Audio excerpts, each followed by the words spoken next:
که پدرم روشن نرد باشد صبح که خود درشن با آهنگش کار میکردم دیکان حیوانی بی آدم بعد من خفت کلیدی دیکان دوزیده دهامده کار میکردم 13 ساله این به نعلو سخته اسب خلبی میدادن 15 به توسلی تر کردم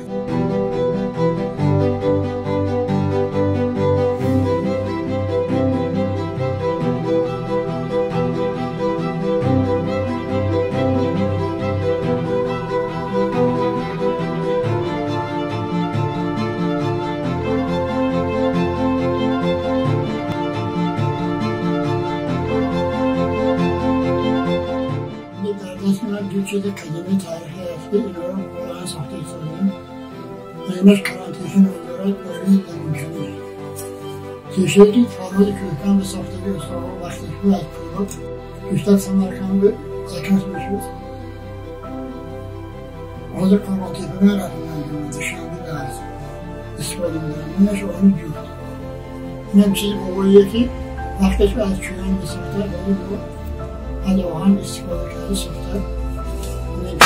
دوتا اونی میبری کارم ساخته ساخته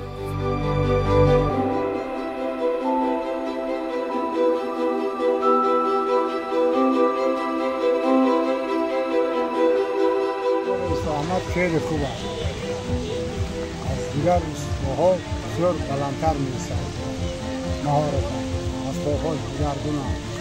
بسیارتر اسباق‌های قدیمی می‌سازد وقتی اسباق‌های قدیمی نظر به حاضر خیلی سالگاه دشوارتر است بسیار اهمیتش دیگر